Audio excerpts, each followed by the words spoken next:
This week's show with Claire Edwards, the Nomadic Maker, is sponsored by Sassy Jack's Stitchery. In addition to the new Nashville market releases, Sassy Jack's is your source for the full line of reproduction samplers from Barbara Hudson of Queenstown Sampler Designs, along with Sassy Jack's own collection of sassafras samplers. Visit the workshop section at sassyjackstitchery.com to sign up for the Summer House Stitchworks event August 4 to 5 and the September Soiree online retreat September 15 to 18. Also, be sure to sign up for the Cosmo Floss Club so you can build your collection of beautiful, solid, and variegated Cosmo floss. Make Sassy Jack Stitchery your local needlework store by visiting the website at sassyjackstitchery.com. And now, our conversation with Claire Edwards, the Nomadic Maker.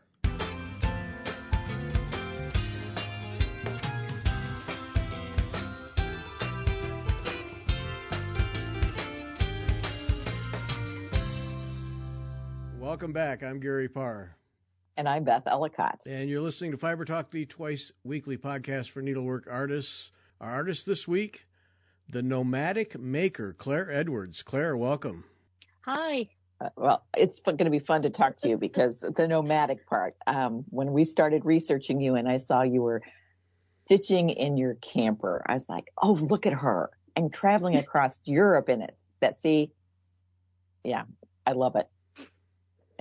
I got to know, how do you pack all your stitching stuff in there, though? Because mine doesn't fit. Well, we bought a motorhome that would fit it. So when you see, back in 2021 now, we decided that we were going to sell the house and move into our motorhome. And the first motorhome that we had was fantastic, but it didn't have particularly much storage space. So when we got the opportunity to upgrade the motorhome, we went half a metre longer, but also about 40 centimetres higher. So underneath the living space that we have inside, we have a double floor. So we have a huge garage at the back, and in the side, underneath where we live, is a huge storage area. So a lot of the stuff goes in there. But my daughter also stores a lot of the stuff. So when I closed down my home studio and was deciding what I was going to take with me and what I was going to pack, that was really difficult. The whole room, that's the only thing that I really, really struggled with is what can I get rid of out of my studio, and what am I going to keep, and how am I going to keep it, where am I going to store it? And the rest of the house, it wasn't an issue. It was just stuff that we collected over the years. But my studio, all my stuff and all my sewing stuff, that was really, really hard.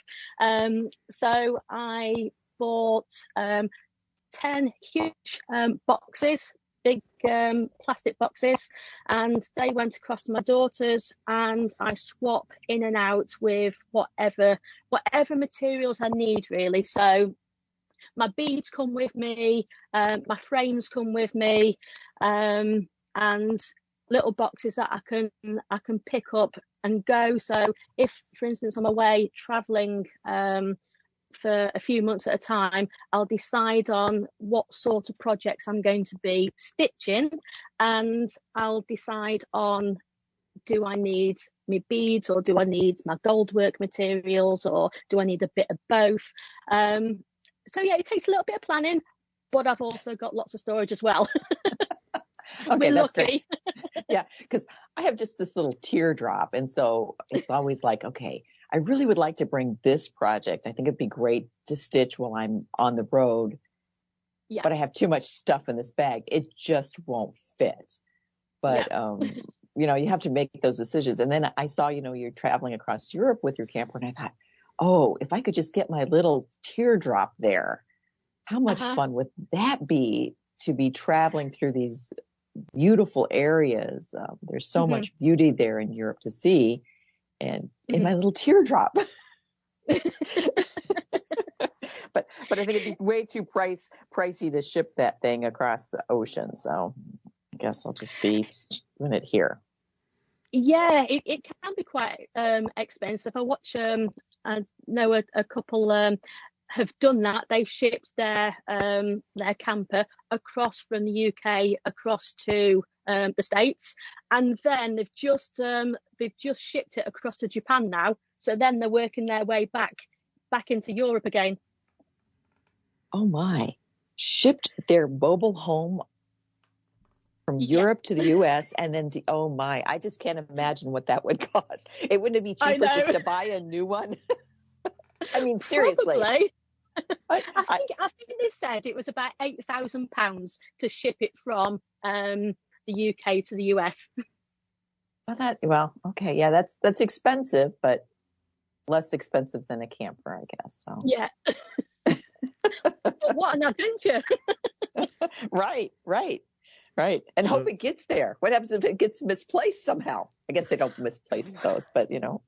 Yeah, that'd be hard to lose. It would, especially since it's our home as well. So. Right. So now, Claire, you live in a small bus, basically. Yeah, pretty much. Yeah, it's 9 meters long. Yeah. So what is it that makes this lifestyle work for you? I mean, is this a full-time thing? Like you guys live in this permanently? We do, yes. We don't have any bricks and mortar at all anymore. We bought our mobile home back in 2019, and that came after a long period. To cut a long story short, my partner got severely injured at work and then was medically retired. And what we found is that it was a real struggle in the house. And if we were to go anywhere, that was really a struggle as well. But in the motorhome, it's our home away from home, and we can move around.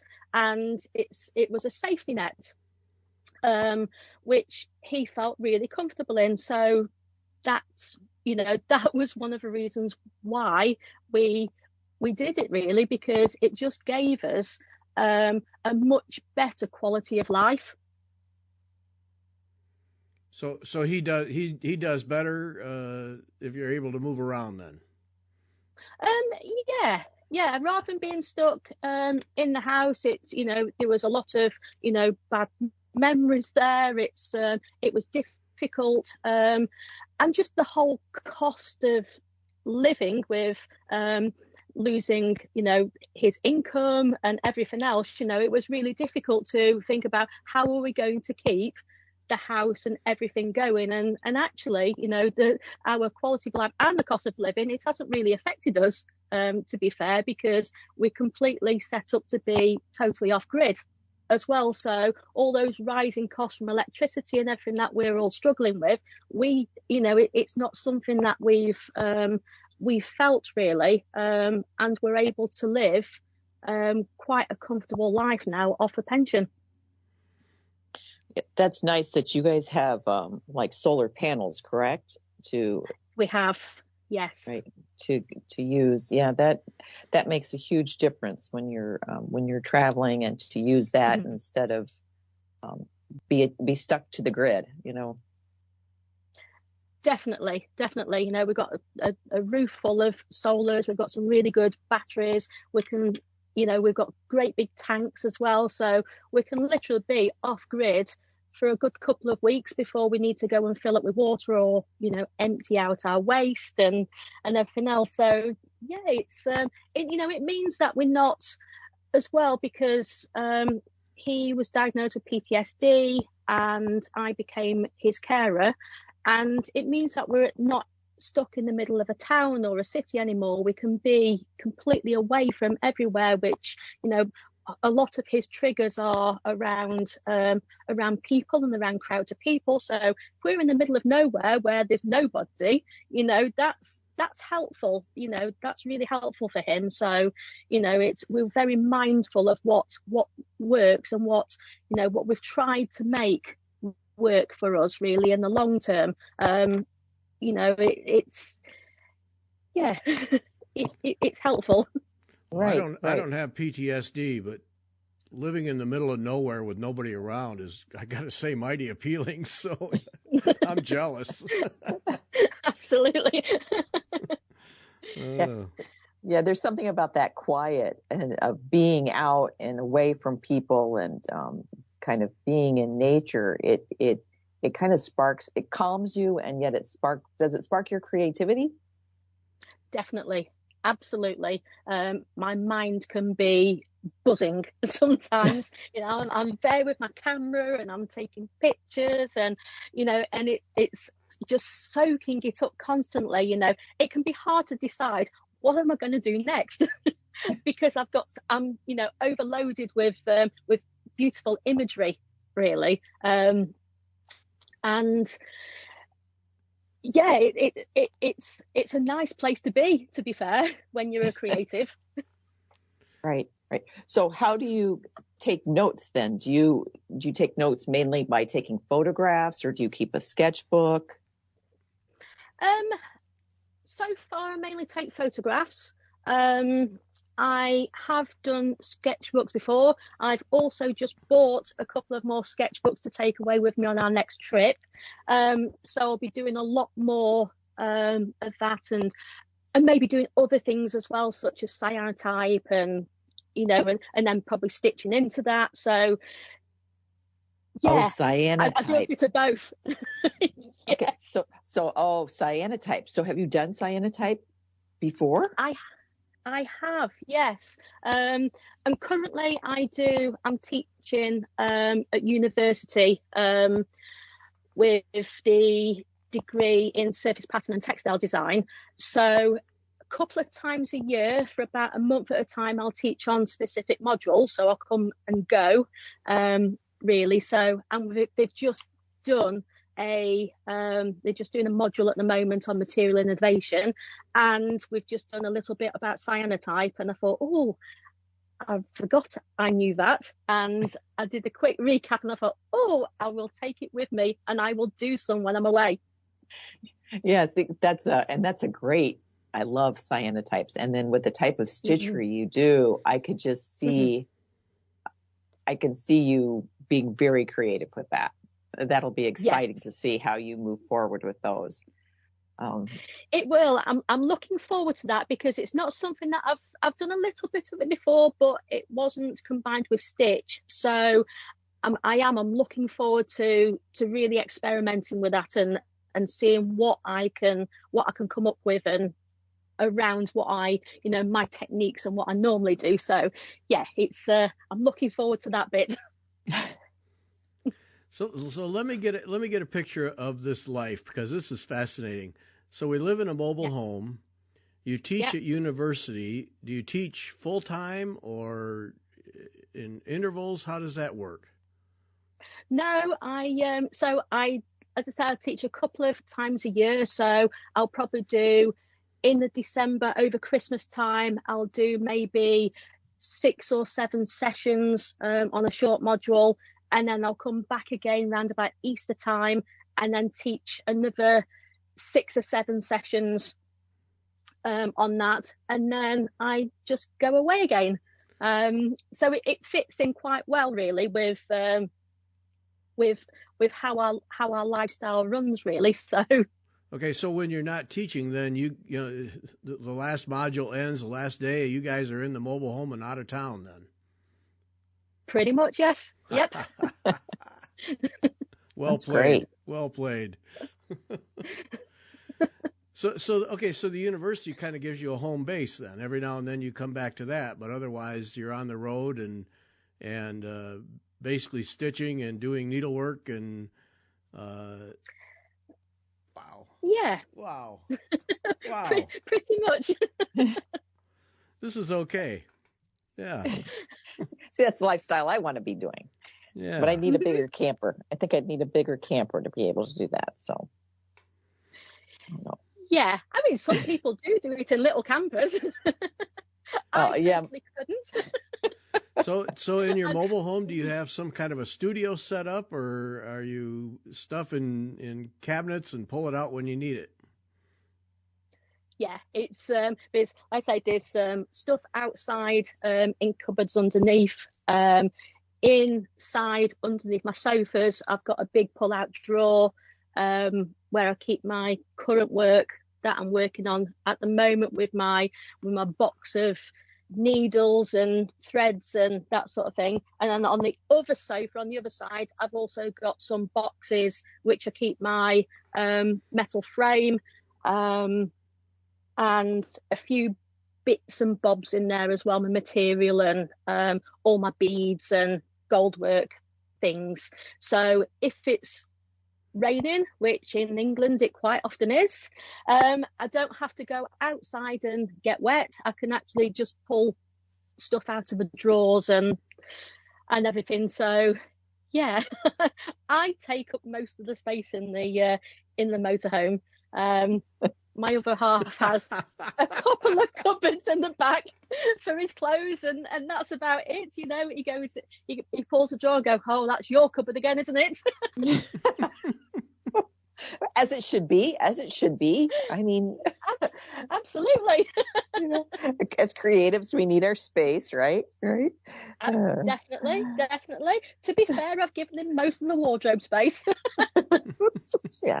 Close, secondary. Oh man, what a deal. Yeah. What a deal.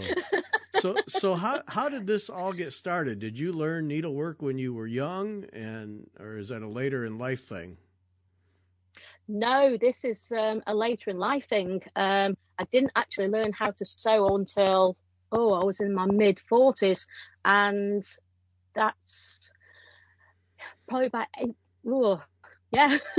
about 7 years ago now. And so it came about. I was working for a children's charity, managing a county-wide service in North Wales, and I started to get quite ill, and to the point where some days that I couldn't even walk up the stairs. I was literally crawling up on my hands and knees, and the medical profession just couldn't work out what was actually wrong with me. So, you know, up until then, I'd done nothing creative at all.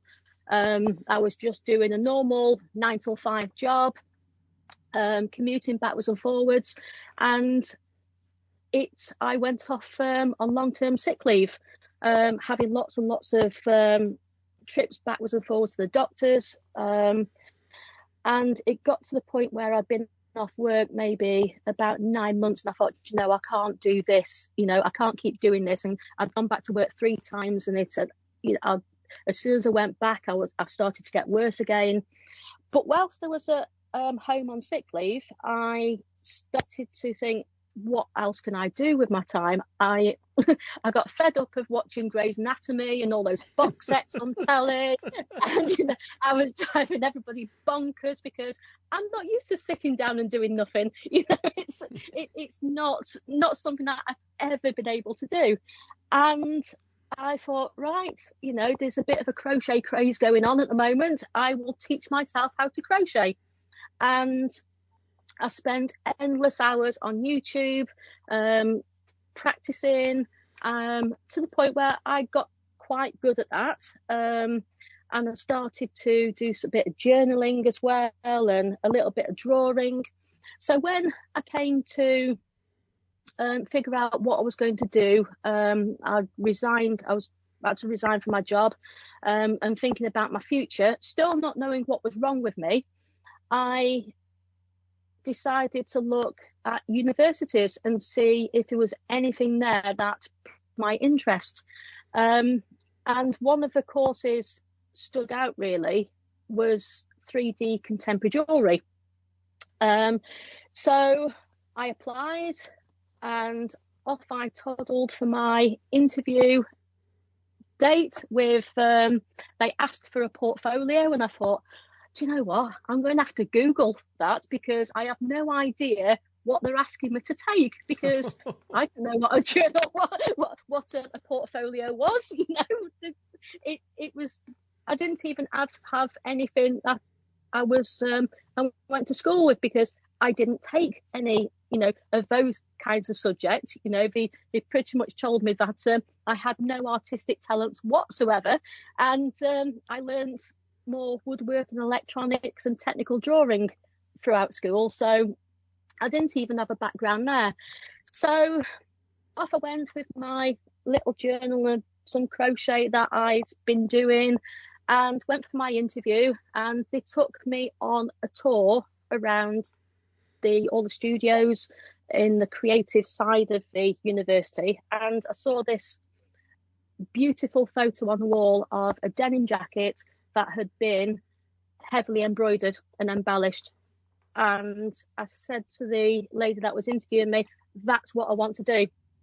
So they took me to the textile design studio, and that was it. A week later I started. Wow. It's nothing like, doing things at the last minute. I applied the day before the closing date, so when all the rest of the students had already started. Oh my. So yeah, there I was. I tipped up to university and had absolutely no idea what I was doing there. I was, as I say, mid-40s, and the majority of the students there were all 18, and thought, do you know what, I've got a real opportunity here to just soak up everything that they're going to teach me. I was at a different place in life than all the rest of them who'd done all the creative subjects all the way from school. I'm going to get to know them and ask them questions, and and take as much as I possibly can from the experience, really, the opportunity that I'd been given. So that's how I ended up. That's where my creativity started, really. And no art background, no stitching background. No. And here's 7 years later, you're producing what you're producing. Holy smokes! Yeah, I quit. I quit. I'm done. I'm out. That's it. I think I'd done maybe a couple of cross stitches when I was in the Air Force to pass a bit of time, and I don't think I actually finished a single one. Wow, that's amazing. That is fantastic. Because your work is so dimensional, to go from not having any background and to making these beautiful dimensional pieces. That's great. Yeah, isn't that it, Beth? Is it's not just on a ground cloth, so you could see designing on a ground cloth too, just a plain surface. But no, it's a full 3D operation here. Wow. Right. Wow. Bravo.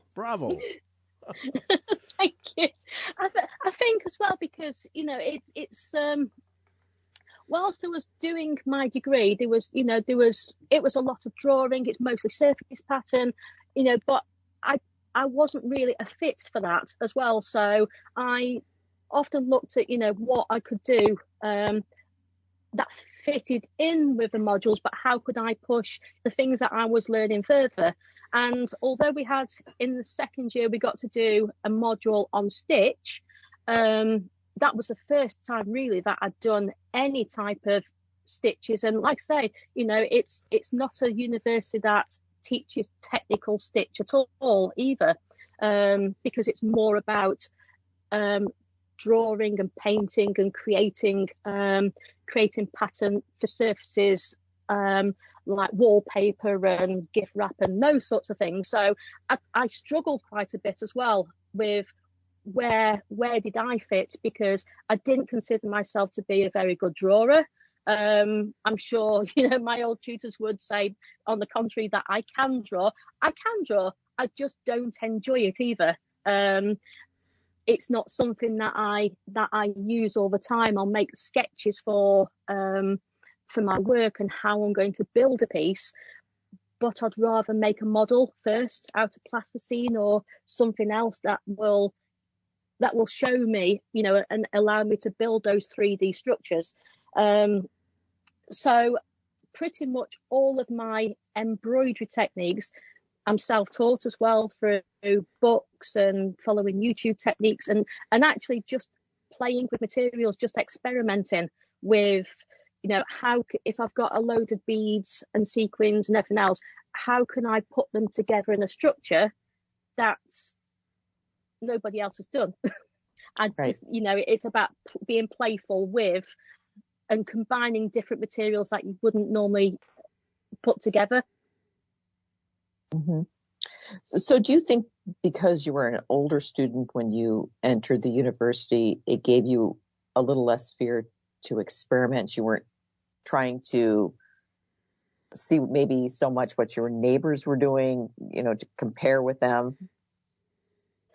I think so. And I certainly, I was there for me, first and foremost, and about what I could take from that opportunity. I think your mindset is then entirely different when you go in as a mature student from somebody who's 18 and come straight from school, and pretty much that is often expected. You go through school, you go through college, and then you go on to university, then you go out into what the real world, and actually I'm coming from it from entirely the opposite. I'd had those life experiences and I didn't have to prove anything to anybody. It was about my journey, so it didn't matter that I didn't fit because right. I could just do what pretty much do what I wanted to do in that thing, as long as I passed the degree and I had to hit all of the learning outcomes and that sort of thing. But I looked at it and did that my way, really. So yeah, it is. It's I suppose being experimental as well with everything. I suppose I took my experiences as well with that and thinking, I can play with lots of different materials, and it doesn't matter because I don't intend going out to work in industry. I want to do it for me. So it didn't matter if something was absolutely dreadful. It was just a learning experience. Because I think that's how you learn as well. You have to fail and you have to fail again. And it's only when you keep doing things that it actually gets better and better and better. And I look at some of my early stuff and think, oh dear, that's a bit rough. Well, having a career in the RAF and then working at that charity, that has to have given you really some self-confidence in a foundation that helps you go into. I mean, you went into complete blank slate here, so you had to have a good foundation, I would think, to be able to lean on yourself to make this happen. Yeah, I definitely think, I joined the Air Force when I was 17. So, pretty much straight out of school. And, going to university wasn't what it is today. There was very few people went out to university. So I'd always wanted to join the Air Force and go into communications. And, I did that for 10 years until I had my children. And yeah, you get you certainly get the opportunity. You have to rely on yourself and you have to, be that confident person. Even if you don't feel it sometimes, you have to portray that's, right. The confidence. And you do things that, will, they instill confidence in you because they train you so well. So, I've done completely bonkers things. I have a really, really bad fear of heights. Well, I thought I got a fear of heights. I now realise that it's not a fear of heights, it's a fear of falling. And I thought I'd do a parachute course to see if I could overcome my fear of heights. Well, after 3 jumps on my own, I thought, why am I doing this? I don't really need to prove that to anybody. So I went up in a plane the 4th time and went, you know what? No, I'm not doing any more of this. So I went back down with a plane again after everybody else had jumped out. There we go. Common sense prevails. Yes. Yeah. Why jump out of a perfectly good airplane? That's no. Yeah. So I don't know whether it's confidence sometimes or just sheer stupidity. Oh my. So as you're going through school, was there a point where you said, hey, I can make a career out of this? Or did you just complete the school and then figure things out? What, in terms of my embroidery or school, as in? I think it's in the final year, we have to do live briefs with industry, and they were doing a couple of live briefs with some of the big stores and greetings cards firms, and it didn't fit with what I wanted to do. So I chose to do the hand and lock brief, which allowed me to explore my embroidery further. So I spent the whole final year exploring and teaching myself more techniques, and also designing fabrics and silk screen printing my own fabrics for a dress, and I made that out of Devore material, so you can actually see all the hand-drawn designs that I placed onto the dress. And then did a lot of laser cutting as well, which is the straps that hold a nicely embellished phoenix onto the back of a dress. And I'd got to the point where I'd come to the end of my final year, and I thought, I've done all the work for the hand and lock, so I might as well submit. So that's what I did. I submitted my proposal and some photographs of where I was so far, because at that point I only had the fabric, I didn't have the dress. Submitted it to Hand and Lock, and went off and exhibited at New Designers in London. And a few weeks later, I got the email through from Hand and Lock to say that I was now into the final 6. And at that point it was, right, I'd better finish my submission now. So at that point I then had to make a dress. I've never made a dress in my life before. I've never even put a zip into a dress, into anything. So it's like, okay, I've drawn a picture of a dress that I want to make, but I don't know how to do it. Oh my! All right, well let's back up on the Phoenix dress then, because that is one amazing piece of art. Yes, it is. Yeah, take us through that little journey. I have to make a dress. I've never made one. Oh, great! For Hand and Lock, not for my family, but for Hand and Lock. Yeah, that's good. Okay. Mm-hmm. That's the thing, you see. That's what I meant about sometimes it's, the stupidity rather than confidence. And I'll say, I don't know what I was thinking of actually, because it was a full-on evening dress that I was designing with a lovely train at the back. And, well, I don't know. I suppose at the time I didn't expect to make it through into the final. And I thought, if I ever did, I'd figure that out. Well, I was at the point of having to figure that out. And luckily, by that time, I'd applied to do my master's at the same university. And my tutor, my supervisor, was going to be one of my tutors from my undergraduate degree. So I emailed her and I went round to her house, and she kindly showed me how to cut a pattern off a dressmaker's dummy, and that's what we did. We cut the pattern we cut all the shapes out at her house. I went home and I started to stitch it all together then, and that's where the dress really was born from. Just, again, a place of being, just learning as I go, no set outcome really. I needed it to look like the drawing, but it didn't matter if it didn't fully. And I just went on and kept adding from there. the laser cut, all the laser cut leather at the front as well. I didn't have that cut either. I just had all the files set up on Adobe Illustrator, ready to go, but I couldn't find anywhere to get that cut. So for weeks I was trawling through companies and ringing them up and asking if they would do it. They wouldn't do it.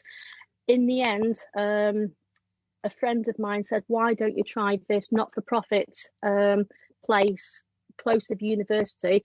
And they kindly allowed me to go in and use their laser cutters, so I could get all this leather cut. And what I didn't know at the time was how much leather stinks when you put it through a laser cutter. If I had left it any longer, Hand and Lock would have had this very, very smelly dress going into to be exhibited.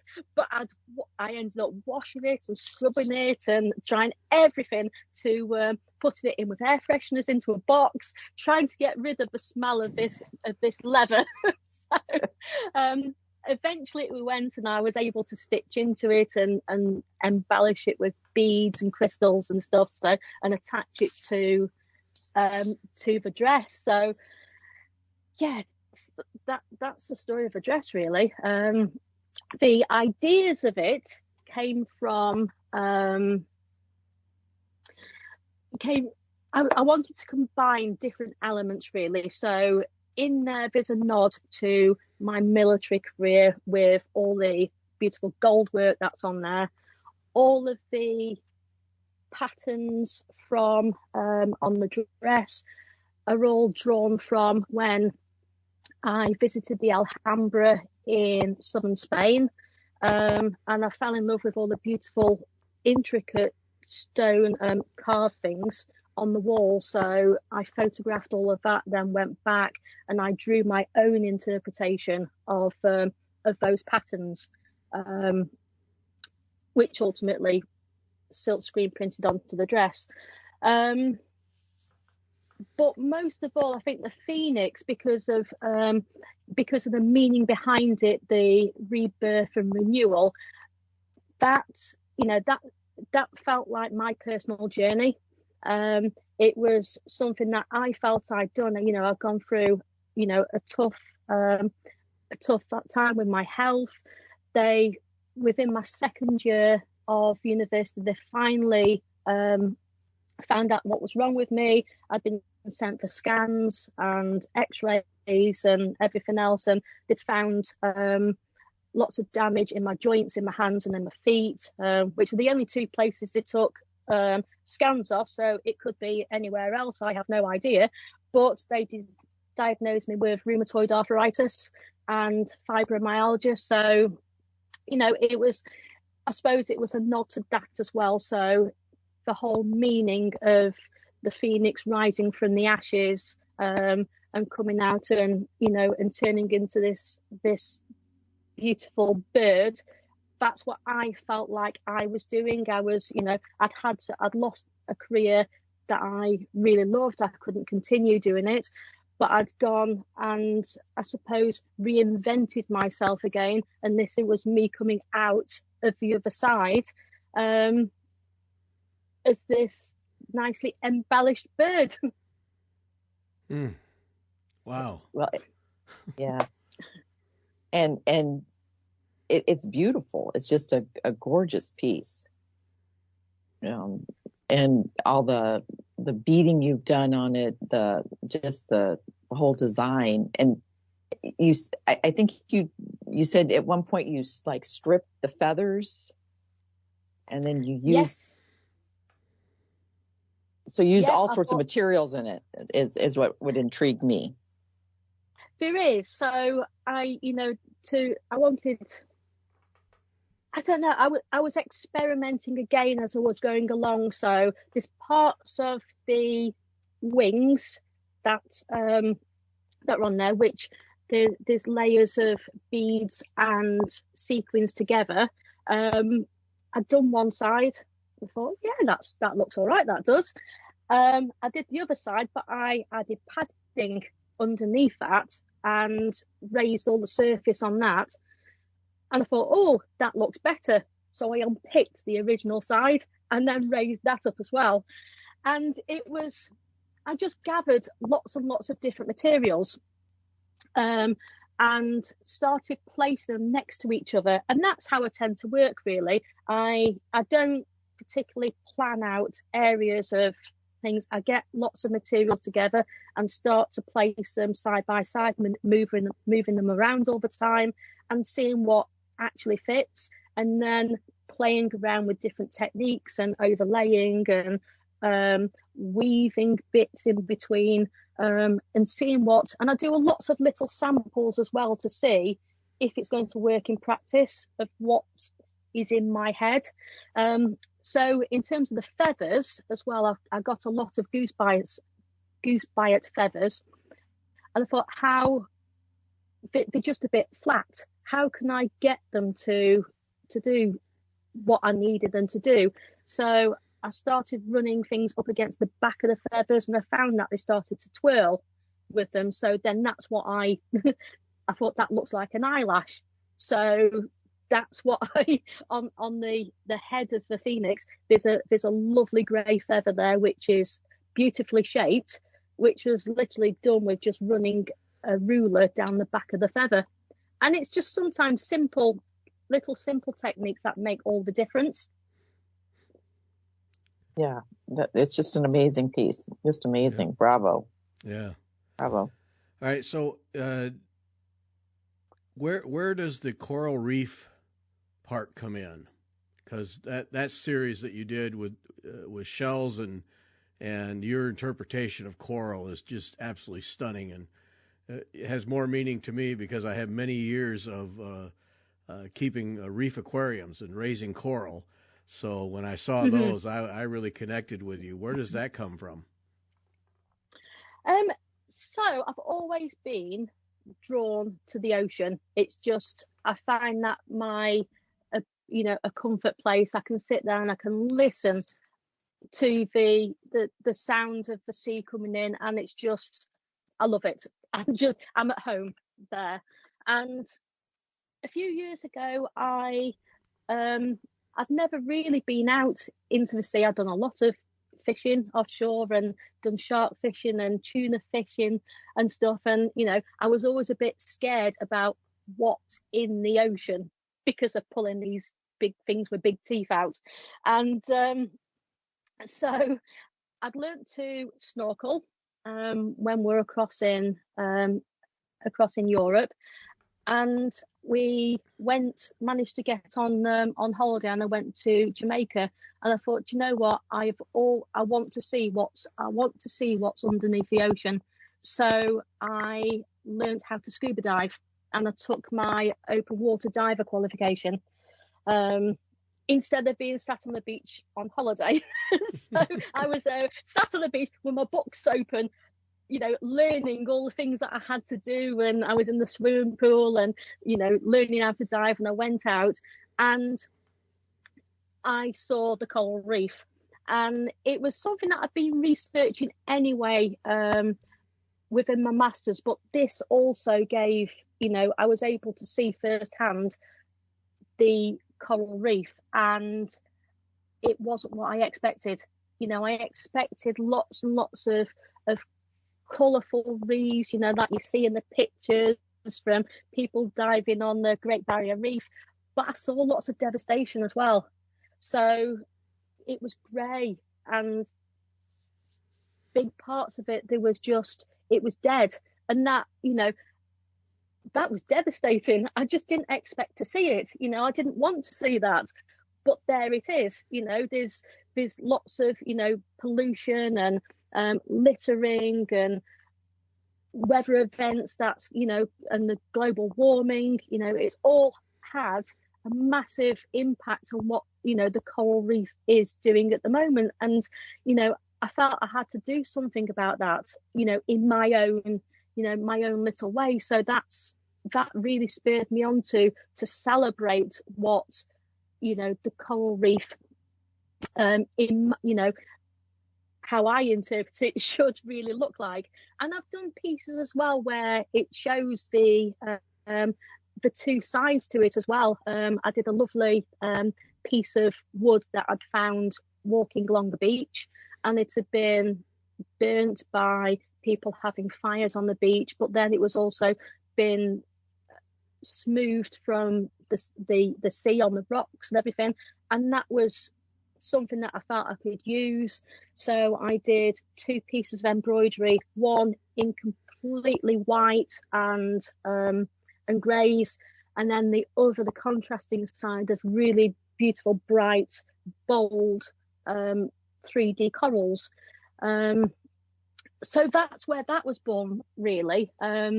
Just the love of the ocean, and how I wanted to see the coral reef. So, and it's something that I've really pushed as well with that, because I've got pieces where I've used recycled plastic containers, where I've rummaged in people's recycling bins and cut the tops off bottles and containers, and then done my embroidery and then encased that in resin as well, just to combine the two, really, of this is plastic waste, and this essentially of what the damage it's doing to our corals.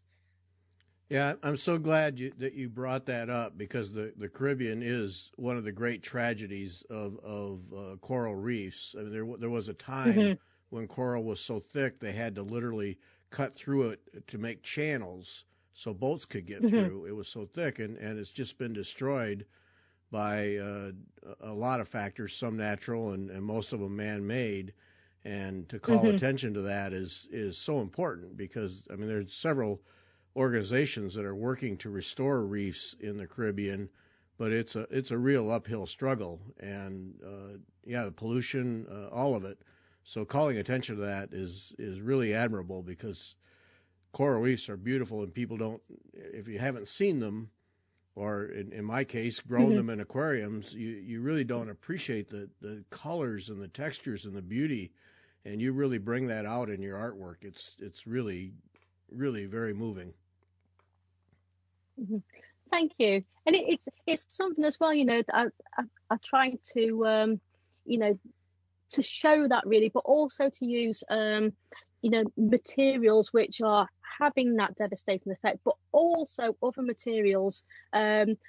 So through research, I looked at what the work that marine biologists were doing, and they found that some of the concrete is really helpful to grow in corals. So it's something to do with calcium or something, like that. But they use it as a substrate to then be able to grow new corals on this concrete. So some of the works that I've done that uses concrete is to give a nod to the amazing work that people are doing, to help, to grow new corals, really. Yeah, no, that's that concrete is one thing. There have been organizations that they sink concrete and make the basis for reefs, because that's the part. If you go to the Great Barrier Reef, I mean, there's just eons of time that have built those things up, and the coral need a place to land somewhere, so they have to. When you put down concrete like that, or some people have tried tires and that doesn't work, but all kinds of things. So recognizing those efforts is also admirable. Yeah, it's great. So have you do you continue to scuba dive, or did that become the one shot and you haven't gone back? No, I haven't had the opportunity to go back, really. It's something that I think I will do again, because it was just fantastic. Despite me not seeing what I wanted to see, the experience was just amazing anyway. Right. So it's I've not had the chance to do it so far, but it's on the to-do list again. So what is your next project? What do you have a new series that you're working on, or what's coming up for you? I don't know yet. I've been finishing off my corals because I love doing the corals anyway. So I think that's going to be a continuous theme anyway of what I do. I'm working on insects at the moment, so I'm going to be looking at doing some 3D insects, I think. And then I'm just in the playing around mode at the moment and just testing out what I can do with them. But yeah, I just want to build more experimental things, I suppose. I'm in that playtime. Yeah. So do you spend a lot of time then playing with your materials before you jump off and actually say, okay, now I'm going to create this with what I've just played with? Yeah, I collect materials as well wherever we go. So in the garage of the motorhome, I've got about 6 or 7 pieces of wood that I found whilst I was beachcombing. So, and I've got lots of sea glass as well. So I keep all those things and I just set them aside so that it's to give it a chance to speak to me, because I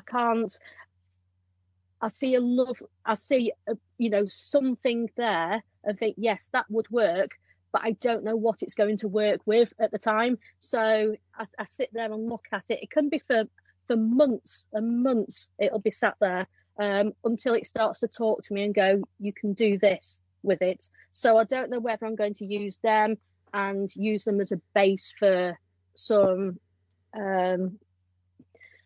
insects at the moment. I'm not sure. But yeah, I'm playing around with techniques and stuff and different materials at the moment. So, I'd like to have more time to do my embroidery, but I have to remember that that is, secondary. I've got my caring role first, and then so I fit in between that and collecting materials and playing around. I'd love to have more time.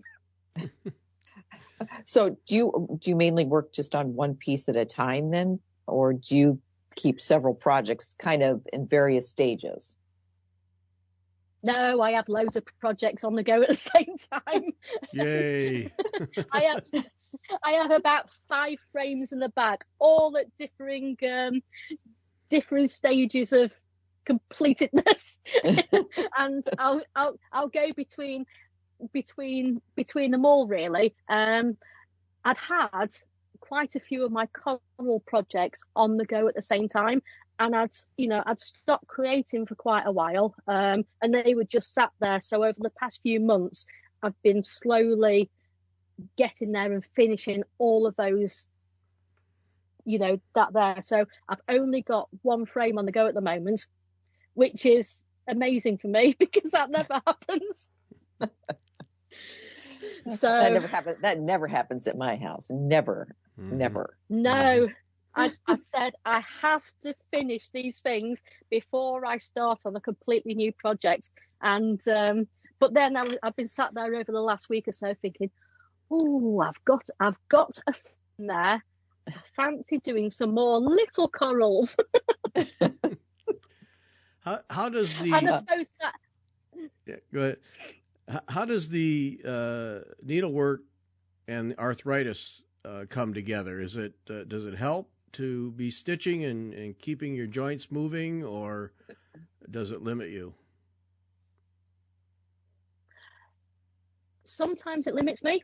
I have to listen to my body. Yeah. I can't get away from, that's what it is. However, I think, everything else that we've done, we've changed the lifestyle and everything else. It's not just helped my partner, it's helped me as well.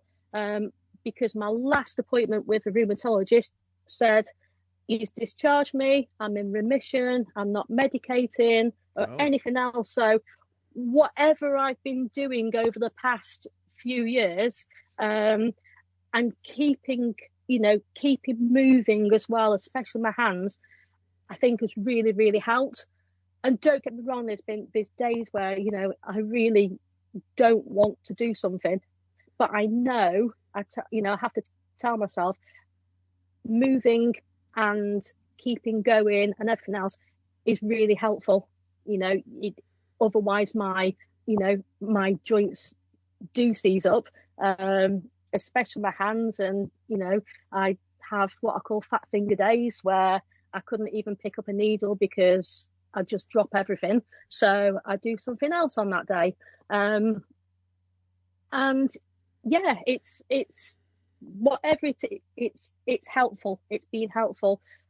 But if I sit, and then because I can get completely lost as well in my embroidery, and I could, if I wasn't careful, sit there for hours, and then my back starts playing up, and then I can't move. So right. I have to make sure that I'm getting up and I'm moving around, and I go out for a walk, and those sorts of things. It's a really fine balance. Yeah. But it sounds like it sounds like the mental health aspect is almost more important. Definitely. I think the issue that I've found as well, because I am a carer for somebody with, severe mental health issues, often people forget about, the carer as well. And my embroidery really helps to keep my head clear and to keep me going every single day. I think that's been that's definitely my go-to when we're having, a really tough time. I'll disappear and I'll just sit quietly and I'll just sew for a little bit. And, that helps my mental health, because I could get quite easily sucked into the day-to-day difficulties of, the reality of our life, really. I'm not going to sugarcoat it, because it's not easy. Every day is different as well. And it's we can't predict anything, with, what that day is going to be like, how he's going to be feeling and stuff. So, I have to as well juggle that and think there's no possible way that I can do any embroidery at the moment, because I've got other priorities and commitments. But then I think actually I have to do a little bit of something to protect me and to help my mental health. So yeah, it's certainly helpful. I think, any creative outlet really is good for us, and it's certainly good for me. That's for sure. Yeah, that power of needlework, boy, we hear it time and time again, how it just helps people at all levels to just find a calm place and a quiet little moment. Yeah, it's incredible. It really is. It is the mindfulness, around it as well. And you could and it doesn't matter sometimes what you're creating. You could be just literally doing running stitches across a piece of fabric, and just to lose yourself in the monotony of that, or take it outside and just get away from the normal run of the mill, day-to-day things, and just take, whether it's you're drawing or doing something, and it doesn't have to be for anybody else but just for yourself. Right. And it's calming. Just there's something about that motion of pulling a needle and thread through a piece of fabric that is I find very calming. That if I'm very stressed, just to do that just for a few minutes seems to kind of get rid of a lot of the tension of the day. Definitely. Yeah. It's very cool. Yep. All right, Claire, thank you so much for giving us a little look into an amazing lifestyle and equally amazing needlework. Wow. I got to go get a mobile home. I'm telling you. Absolutely. Yeah. Wow, that's great. Thanks so much for sharing with us, and thanks to everyone for listening.